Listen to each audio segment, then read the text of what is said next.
Merci à tous ceux qui sont online. L'objectif de ce club, c'était de vous donner et de vous rendre des comptes sur nos derniers investissements. Vous verrez que nos équipes d'investissement, malgré l'actualité macroéconomique, n'ont pas chômé. Il y a déjà des sociétés qui s'annoncent avec des très bonnes nouvelles en vue. Donc, je suis vraiment très content et très satisfait de nos équipes d'investissement. C'est aussi l'occasion pour moi de vous présenter Mounia. Mounia, tu peux te lever et tu vas passer à la télé, là. Voilà. Mounia, alors Mounia, c'est fantastique parce que c'était une jeune stagiaire chez nous. Elle a cédé aux sirènes des LBO, puisqu'elle a rejoint un très bon fonds de LBO. Et puis, elle a compris que les PME, c'était bien aussi. Elle nous a rejoints, donc on est vraiment ravis de t'avoir, Mounia. C'est super. Et puis également, notre présidente du club entrepreneur, une femme exceptionnelle, Manuela, Manuela Dallois, qui est là. Alors, Manuela a un rôle très important dans l'équipe, puisque d'abord, elle organise nos clubs entrepreneurs. Donc là, bon, Manuela, va falloir faire en sorte qu'il y ait plus de monde la prochaine fois. C'est un bon challenge. Mais surtout, elle connecte nos entrepreneurs entre eux pour créer de la valeur pour nos participations. Donc ça, si vous avez des bonnes idées quand on va passer en revue le portefeuille, n'hésitez pas, vous contactez Manuela et on va vous connecter avec les bonnes personnes dans le… Donc, ça peut permettre de créer de la valeur pour nos entreprises, pour vos investissements. Et donc, c'est vraiment très vertueux. Donc, merci à vous deux. Et on va lancer le club. Donc, John, à toi de jouer. Non, j'ai la zapette. Alors, on y va. Hop. Ça marche ou pas? Généralement, ça ne marche pas. Ah, ça marche. Voilà. Alors, vous êtes 112. Alors, tout le monde ne s'est pas connecté ou n'est pas venu, mais vous êtes 112 à avoir investi dans notre fonds Capital Entrepreneur. Ce qui est fantastique, c'est que vous venez de secteurs extrêmement variés. Donc, ça va de la métallurgie à la mobilité urbaine, en passant par le snacking, les crèches, la gestion de patrimoine, les logiciels SaaS. Donc, c'est d'une richesse rare. On va pouvoir mettre toutes vos expériences à profit pour le bénéfice de nos investisseurs et bien sûr de nos entreprises. Ce qui est bien avec ton PC, Pierre, excusez-moi, je fais une petite hop, c'est qu'il y a tous tes trucs qui s'affichent. Donc, du coup, je ne vois plus rien. Voilà, mais c'est top. Hop. Alors, où est-ce qu'on en est? À date, on a levé plus de 120 millions d'euros. Donc, 30 pour notre FPCI Next Stage Capital Entrepreneur. Donc, là, c'est vous qui avez investi dans le fonds. Et puis, 90 millions d'euros via nos grands partenariats institutionnels. Donc, vous avez la liste, Ardian, AXA, merci Christian, BPI France, Amundi, Crédit Agricole, AG2R La Mondiale, les caisses d'épargne, BNP Paribas Développement qui nous a rejoint récemment, ainsi que Swiss Life. Donc, on est vraiment très, très, très ravis d'avoir à la fois de l'argent entrepreneur et puis de l'argent institutionnel. Ça crée beaucoup de valeur et ça nous permet d'avoir l'occasion d'apporter tout cet argent à des entrepreneurs qui ont du grand talent, comme vous en aurez la démonstration tout à l'heure. Alors, le véhicule à date. Alors, bon, ne vous attardez pas trop sur la VL qui est pour l'instant légèrement négative à moins 3,7%. C'est normal. Tous nos fonds au début ont des valeurs légèrement négatives. Et notre objectif, bien évidemment, c'est très vite avoir des bonnes nouvelles pour pouvoir revaloriser notre portefeuille, sachant qu'aujourd'hui, il n'y a qu'une seule ligne qui est revalorisée dans le fonds. Vous avez donc un portefeuille qui est ici. Je ne vais pas passer toutes les sociétés en revue. Néanmoins, ce qui est intéressant, c'est qu'au 31 décembre, nous avons déjà investi un tiers du fonds et que vous allez voir que nos équipes n'ont pas chômé depuis le 31 décembre puisqu'il y a eu de très beaux investissements depuis le 31 décembre qui font que… et donc, je vais vous donner les derniers investissements. Donc, les derniers investissements, c'est que nous avons investi à Marseille dans une société qu'on suit maintenant chez Nextage depuis 6 ans, qui s'appelle Finalise, qui est expert de la lutte contre la démarque inconnue. Vous savez que dans ces temps un peu compliqués, il y a beaucoup de vols dans les boutiques et que donc toutes les solutions qui sont capables d'éviter le vol ont un impact direct sur le résultat net des entreprises. C'est une société qui s'est créée en 2009, qui a plus de 25 000 sites installés en France, qui vend ses solutions sous un mode qu'on aime beaucoup, qui est un mode récurrent, c'est-à-dire que c'est un abonnement de 5 ans, et puis au bout de 5 ans, on repart sur 5 ans. Donc en fait, on a une récurrence maintenant depuis quasiment 4 cycles pour les premières installations. Donc c'est intéressant parce qu'à chaque fois qu'on change l'installation, on ne change pas tout le matériel. Donc généralement, le premier cycle n'est pas très rentable, mais le deuxième cycle devient très rentable, le troisième cycle devient exceptionnellement rentable. Il y a plus de 190 collaborateurs. C'est une société, quand on l'a connue, elle faisait 3,5 millions de chiffre d'affaires. Elle en fait déjà 26. Et en fait, les entrepreneurs voulaient préparer leur sortie à horizon 3 ans. Donc, ils ont fait ce qu'on appelle une opération de sécurisation du patrimoine, que beaucoup d'entre vous connaissent bien. Et donc, ils ont fait rentrer un fonds qui s'appelle Andera, Actomeds, donc spécialiste de la mezzanine. Et ils nous ont proposé de les accompagner sur ce dernier round avec un effet de levier important, mais surtout pour aussi faire des acquisitions. Donc, l'idée, c'est que Patrick et Mickaël, ils ont fait leur croissance à la fois en organique et par acquisition.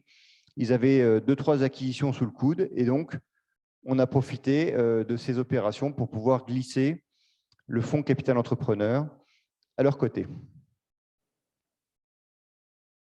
Il y a un investissement d'avenir. Là, on est dans la 3e dimension, qui vient d'être réalisé par Aloïse de Fontaine, qui est une superbe société qui s'appelle Mathématiques, qui fait 18,4 millions d'euros de chiffre d'affaires, qui est le leader français de la création d'effets spéciaux et de l'animation.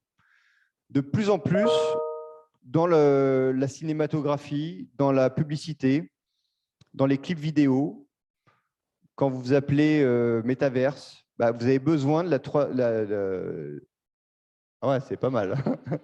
C'est impressionnant. Là, je me croirais aux Oscars, là. Vous avez besoin d'intelligence et d'effets spéciaux. Et donc, Guillaume Marien, qui est le fondateur et le président de cette entreprise, qui détient 80% du capital, avait un investisseur business angel qui souhaitait, qui n'apportait plus beaucoup, entre guillemets, à l'entreprise. Et donc, il avait besoin aussi de renforcer sa position aux États-Unis, parce que vous savez que le marché américain dans ces domaines est leader mondial. Et donc, il nous a demandé de prendre la suite. Et donc, on a fait une opération de capital développement à ses côtés. L'idée pour lui, c'est vraiment d'accroître son rayonnement à l'international, d'accélérer sa croissance et surtout de renforcer ses équipes au niveau de la structure de tête, puisqu'en fait, faire une société franco-américaine avec 18 millions d'euros de chiffre d'affaires, ce n'est pas évident. Donc, il a besoin de croître vite sur un marché qui est en forte croissance pour ne pas se faire décrocher par le marché. Donc, c'est vraiment tout ce travail qu'Aloïse va mener à ses côtés. Et on est ravis d'avoir été sélectionné. C'est un dossier qui n'était pas du tout intermédiaire, qu'on allait chercher comme on aime sur le terrain. Et il y a eu un excellent fit avec Guillaume, qui est vraiment un garçon brillantissime. Et j'espère qu'un jour, on aura l'occasion de vous le présenter lors d'un des prochains clubs. Mais en tout cas, il y a une petite vidéo. Je crois que tu nous as concocté, Jonathan. Donc, non, c'est à moi d'appuyer là. Ah, c'est Mathématiques qui l'a concocté. Donc, on vous passe la vidéo.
You've got a higher power, got me singing every second, dancing every hour. Oh yeah, you've got a higher power, and she really someone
On peut applaudir. Alors,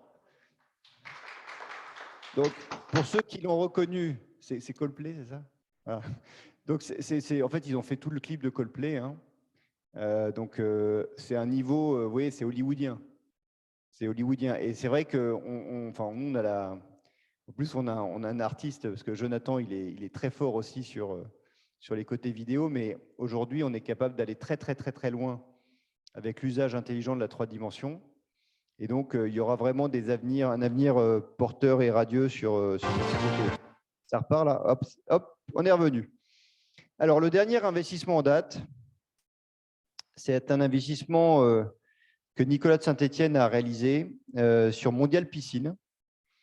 Mondial Piscine, c'est un des 3 leaders français dans la conception et la fabrication de piscines sur mesure. Vous savez que les Français aiment bien leur jardin, ils aiment bien leur piscine.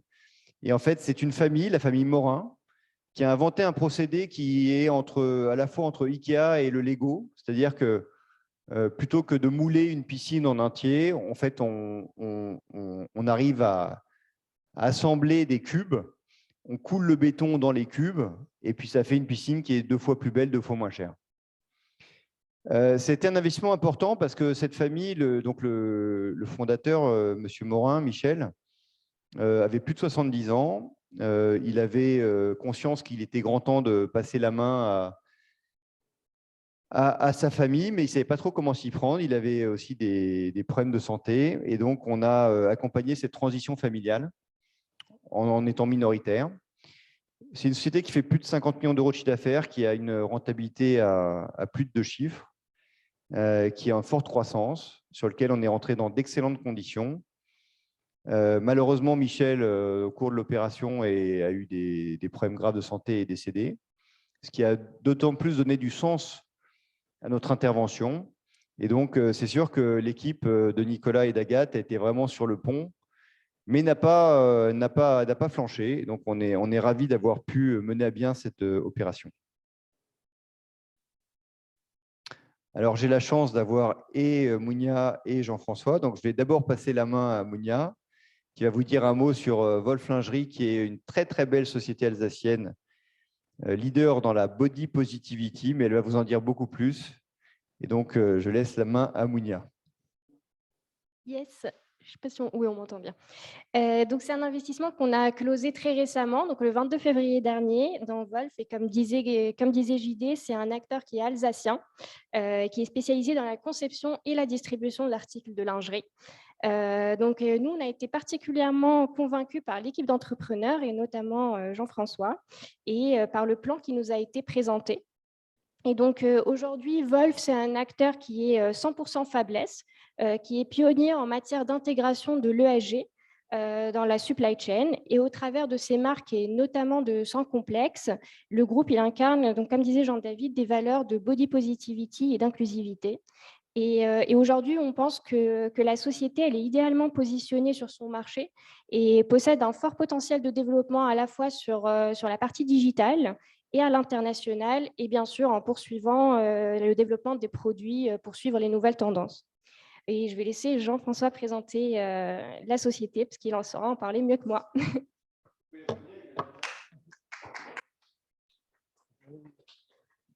Bonjour à tous et merci de m'accueillir. Donc, Wolf Lingerie, comme son nom l'indique, a été créé par M. Wolf, donc vieille société avec un très long parcours industriel, donc depuis 1947. Aujourd'hui, nous n'avons plus d'usine, mais jusqu'à il y a 3 ans, pratiquement 100% de ce qui était vendu par le groupe était fabriqué dans les usines. Moi, je suis arrivé, j'ai rejoint M. Wolf au début des années 2010 pour l'accompagner. Voilà, M. Wolf a une descendance, mais qui n'était pas intéressé pour reprendre l'entreprise. Donc, il a fallu organiser cette transition à la fois managériale et capitalistique. Ce que l'on a fait, ça a conduit à un premier LBO en 2013. Donc là, on est sur notre LBO secondaire. On a considérablement changé le business model et le métier de l'entreprise. Jusqu'à il y a une dizaine d'années, majoritairement, les ventes étaient faites pour de la fabrication pour autrui, donc pour des marques de grands distributeurs, des marques internationales. On avait un portefeuille de marques extrêmement important, jusqu'à 8 marques. Donc voilà, société produits industriels. On s'est attelé à, d'une part, développer nos propres marques. Alors aujourd'hui, on a 4 marques, mais on a une marque, Jean-David en parlait, qui s'appelle Sans Complexe, qui a été créée il y a 25 ans, qui est, on va dire, pionnière dans le body positivity, dans le body positive en France. C'est une des premières marques qui a scandé que la taille mannequin était démodée. Donc ça, c'était il y a 25 ans, à l'époque où les mannequins étaient filiformes. Donc aujourd'hui, Sans Complexe, c'est 42 millions d'euros de chiffre d'affaires. Bon, là, c'est le chiffre d'affaires 3 net, hein, donc notre chiffre d'affaires est un peu plus important. Donc une marque qui se développe de 10% par an depuis une quinzaine d'années, qui est aujourd'hui la 3e marque la plus vendue en France, derrière Dim et Etam. Donc, on n'a pas encore la notoriété de marque qui correspond à nos résultats, mais on y travaille. Donc, 3e marque la plus vendue, 2,2 millions de consommatrices qui achètent la marque chaque année en France. On estime à peu près à un demi-million supplémentaire sur les territoires à l'export, donc principalement en Europe. Voilà, donc nos enjeux pour les années à venir, c'est le digital et le digital. Et via le digital, l'international.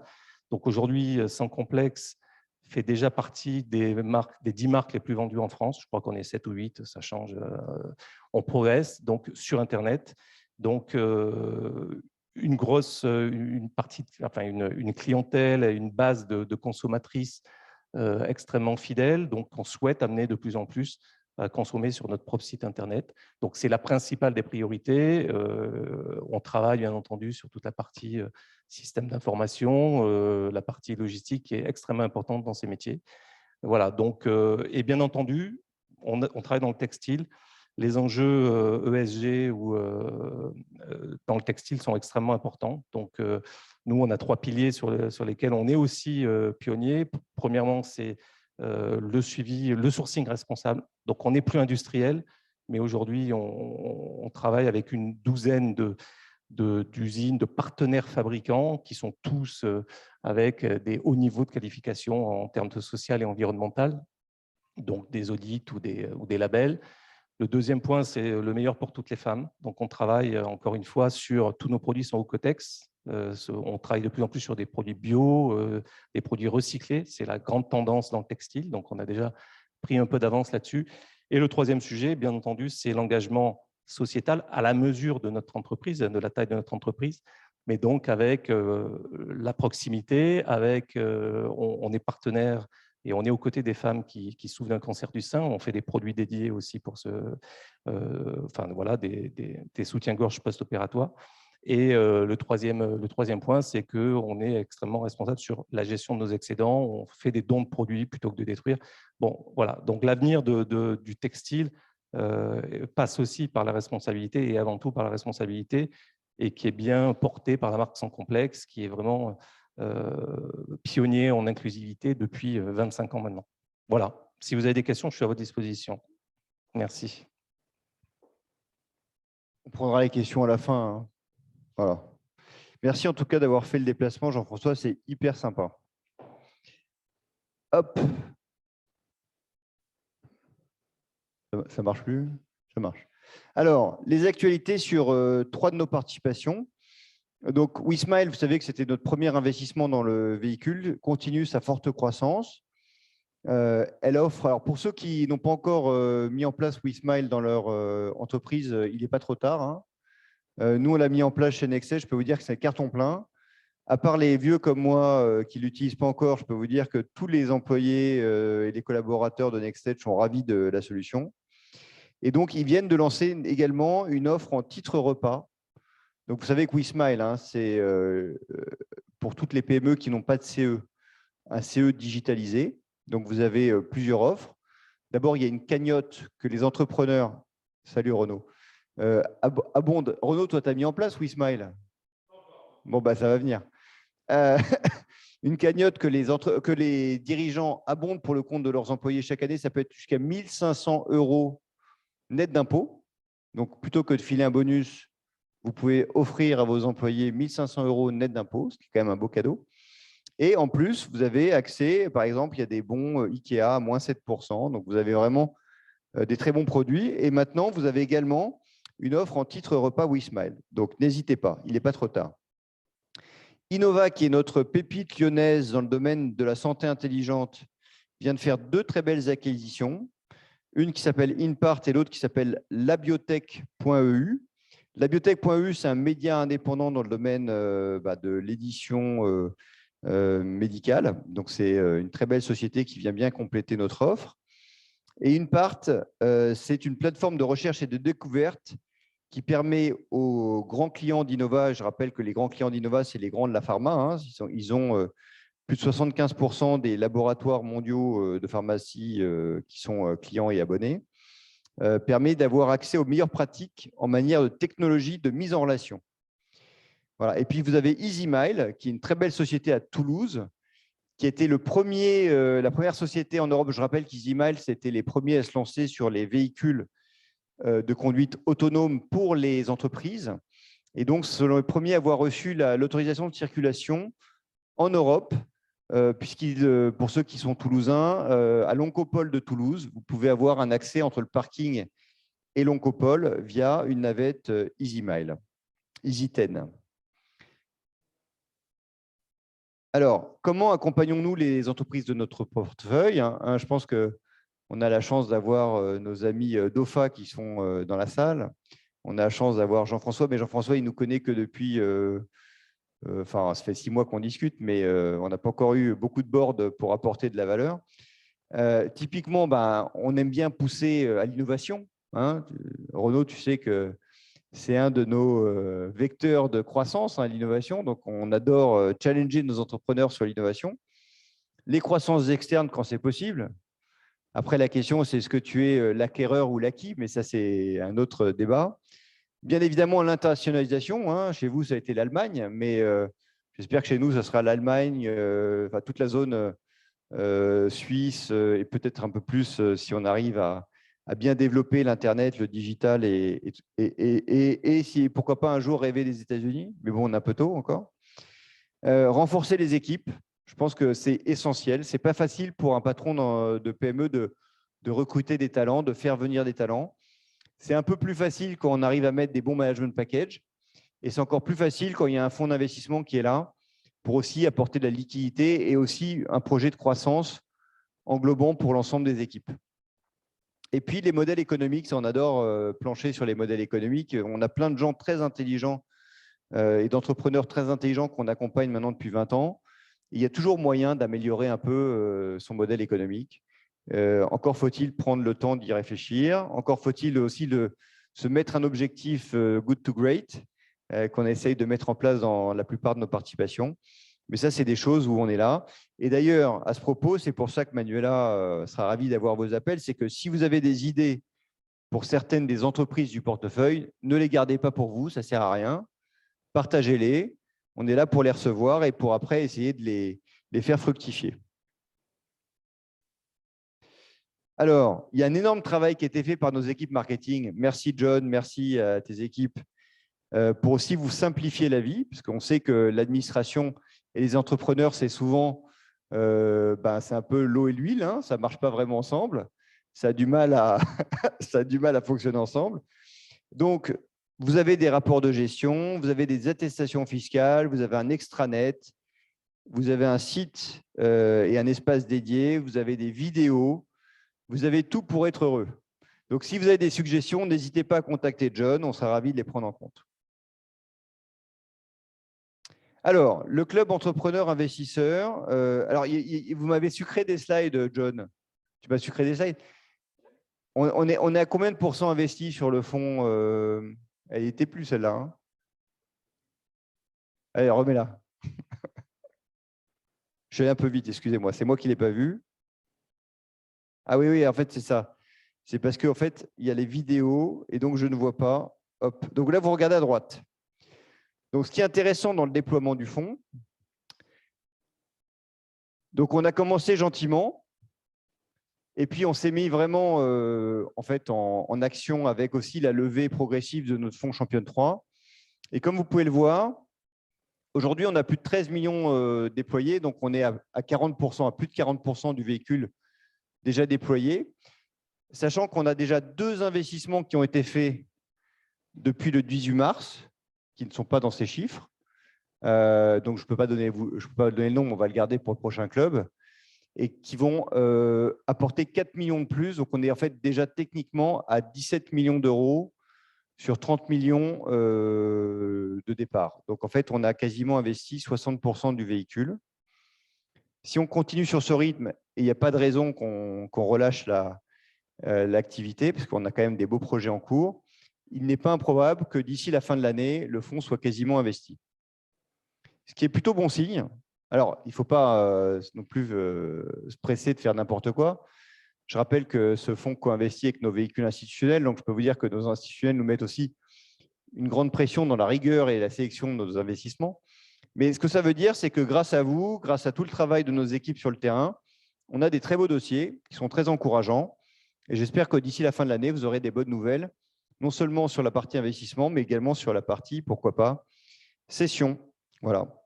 Mais écoutez, en tout cas, c'est un bon moment pour prendre vos questions. On est ravis d'avoir votre présence dans cette salle, malgré la pluie, et puis tous nos amis sur Internet qui nous suivent. Donc, on est ravis avec Jean-François. Si vous avez des questions pour Jean-François ou pour nous, n'hésitez pas. Vous pouvez désactiver vos micros. Alors, l'objectif, c'est que vous ne parliez pas tous en même temps. Donc, si vous pouvez lever la main, on peut faire ça sur Zoom ou pas? Ou pas sur Zoom? Voilà, n'hésitez pas à poser vos questions, soit dans la salle. Il faut y aller, là. Renaud, pose une question. Ah, vas-y, alors prenons les questions de l'Internet.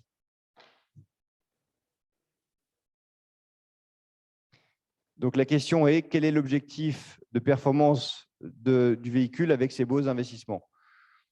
On vous avait communiqué à l'époque notre fonds précédent de remploi, et on a la chance d'avoir Michel dans la salle, par exemple, qui est souscripteur dans ce fonds, avait un objectif de faire au moins 50% de performance par rapport à la mise initiale. Je pense que ce fonds est mieux né, aussi parce qu'on a vieilli, qu'on a gagné en maturité, aussi parce que nos équipes se sont renforcées avec le temps, aussi parce qu'on a une force de frappe grâce à Championne 3 et grâce au programme Pépites et Territoires qui est renforcé et qui nous permet d'avoir accès à des entreprises de meilleure qualité, entre guillemets. Donc, nous, on reste très confiants dans notre capacité à au moins atteindre ces plus 50%.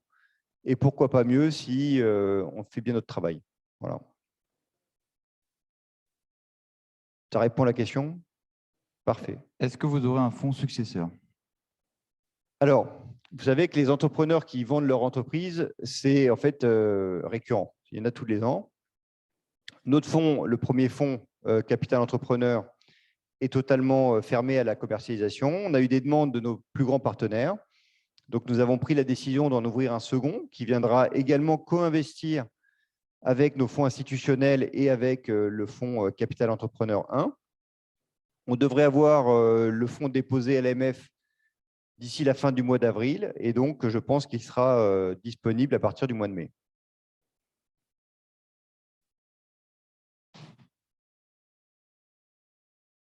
Ah, Renaud a une question. Une question désagréable? Ah, désagréable mais bienveillante. C'est ça, je veux la voir, celle-là. Oui. Alors, Euraseo fait un fonds obétaire où il garantit qu'on ne sera pas redressé sur le réemploi. Pourquoi vous ne faites pas comme eux? Alors, après, tu sais, le diable est dans les détails.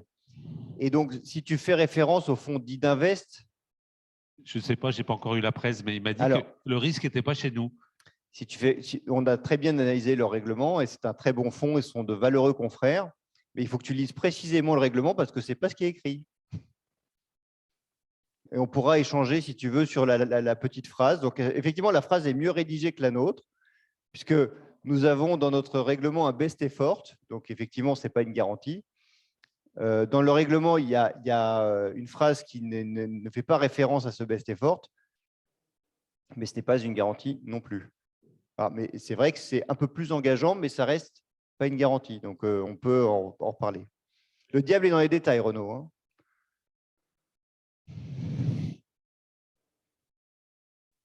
Comment vous pourriez vous faire redresser sur ce point, plutôt? Alors, comprendre pourquoi vous ne prenez pas l'obligation de résultat. Non, alors, c'est simple, hein, c'est qu'on est en France.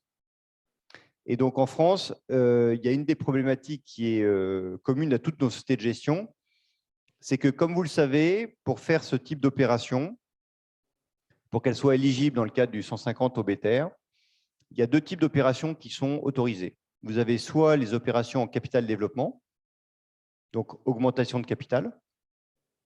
Donc, celles-là, elles sont gravées dans le marbre et il n'y a pas de risque. Mais vous avez également les opérations via des holdings animatrices.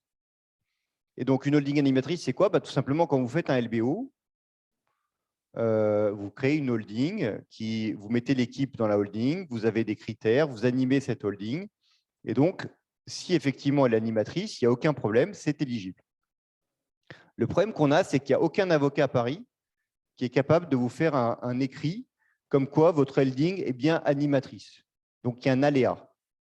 Et comme vous le savez, nous, en capital développement, on fait soit des opérations d'augmentation de capital, soit des opérations en petit LBO. Et donc, on a voulu se garder cette possibilité. Donc, c'est pour ça qu'on est très confiant dans notre capacité à avoir un fonds qui remplisse toutes les cases. Mais comme on ne peut pas avoir un avocat qui le certifie, on n'a pas pris cet engagement de manière ferme. Ça répond à ta question? Alors, si, il y en a certains de nos confrères qui ont fait un rescrit, mais le rescrit renvoie à la notion d'holding animatrice. Donc, en fait, ça boucle. Enfin, tu tournes dans le vide. Tu vois. Donc, on a effectivement nos confrères qui ont eu le rescrit, il me l'a montré, mais bon, en fait,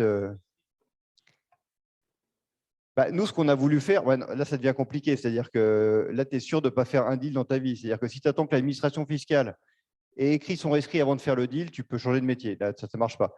En revanche, ce que nous, on avait proposé à certains grands cabinets, c'était que pour chacune des opérations, qu'ils nous fassent un courrier, mais en fait, et puis le coût serait trop élevé pour le fonds, ce n'est pas non plus dans l'intérêt de… Non, mais je pense que dans nos métiers, si vous voulez, on est vraiment dans l'esprit de la loi. Il n'y a pas de… Il y a vraiment… Enfin, alors vous allez me dire, si vous êtes si sûr, vous n'avez qu'à le garantir. Bon. Pour l'instant, ce n'est pas la politique. On a passé de fonds propres.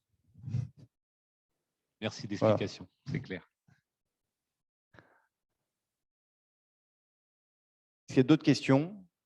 Christian, petite question. Non, il ne veut pas de question. Non, Michel, en tant que client du fonds précédent, qu'est-ce que tu en penses? Tu penses que celui-là va être mieux ou pas?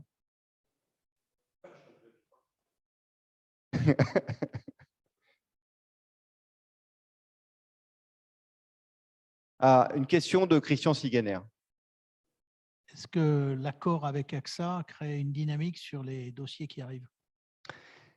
L'accord avec AXA, d'abord, c'est un très bon accord et on a la chance d'avoir cette grande maison qui s'intéresse à NextEdge et aux PME de nos territoires. L'accord avec AXA, il est structurant pour NextEdge, ce qui nous permet d'avoir accès à 500 millions d'euros progressivement pour accompagner des entrepreneurs comme Jean-François qui veulent développer leur entreprise via une base régionale. On avait, entre guillemets, nous, un très bon flux d'affaires sur les dossiers de 5 à 10 millions d'euros via le programme Championne. Et grâce à cet accord, maintenant, on a un très bon flux d'affaires sur les dossiers plus gros, de 10 à 30 millions d'euros. Ce qui permet aux entrepreneurs aussi qui font des gros remplois de pouvoir co-investir dans nos véhicules, puisque en fait, plus on est capable de faire des gros investissements, plus on peut déployer l'argent de ces remplois. Donc, pour nous, c'est un accord qui va nous faire grandir, sur lequel on est heureux aussi d'accompagner des belles sociétés comme celle de Jean-François. On aura quand même fait, enfin là, ce n'est pas encore public, mais depuis l'accord, on a déjà fait 6 investissements. Il n'y en a que 2 qui sont publics. Donc, il y en a 4 qui sont, entre guillemets, dans les phases de finalisation. Donc, ça, quand même, c'est important dans ces temps un peu troublés d'avoir ce que les Anglais et les Anglo-Saxons appellent de la dry powder, enfin de la poudre, pour pouvoir justement saisir les bonnes opportunités. Voilà. Donc, on est on remercie grandement nos amis d'AXA d'avoir accompagné ce projet.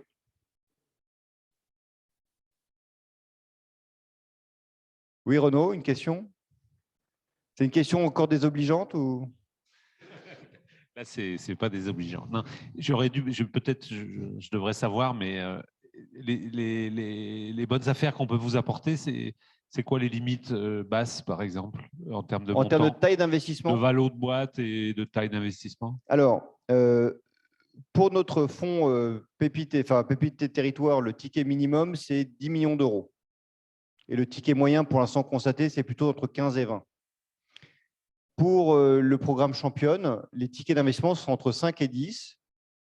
Et c'est souvent des positions minoritaires. Donc, en fait, on est sur des valeurs d'entreprise autour de 20 millions, entre 20, 30, 40 et plus. Puis après, on a aussi un programme innovation où là, on met des tickets entre 2 et 5. Voilà. Et généralement, nous, on se retrouve entre 10 et 70% du capital. Donc, tous les dossiers qui font sur des PME qui valent entre 10 et 100 millions d'euros sont des dossiers d'intérêt pour nous. On peut même monter un peu plus.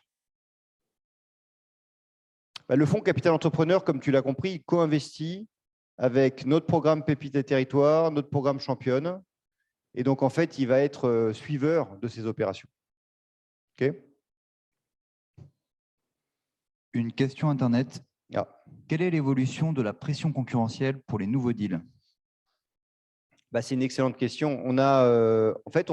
C'est assez varié, c'est-à-dire que paradoxalement, sur les petits tickets, je dirais qu'il est assez stable. Il n'y a pas une surcompétition. On arrive à faire beaucoup de dossiers en primaire et nos équipes font vraiment un travail de terrain valeureux et qu'on peut remercier. Bien sûr que dès qu'on monte en taille de ticket, donc sur des investissements de plus de 10, 15, 20 millions d'euros, là, on a une forte compétition. Et c'est aussi là où notre club entrepreneur prend tout son sens. C'est-à-dire que vous avez quand même beaucoup d'acteurs qui sont soit des acteurs très financiers, très LBO, très orientés sur des montages de dettes avec un effet de levier fort. Et puis, vous avez des investisseurs comme nous qui sont plus entrepreneurs, sur lesquels on a une réflexion un peu plus holistique sur l'accompagnement, sur les connexions, sur la capacité à faire du deal et des deals ensemble. Et donc, bien sûr, c'est vers ces entrepreneurs-là qu'on essaye de porter notre attention. Donc, ce n'est pas que l'argent, l'argent, l'argent. Ce n'est pas que le levier, le levier, le levier. C'est surtout le développement, le développement, le développement. Donc, c'est cela qui nous intéresse le plus.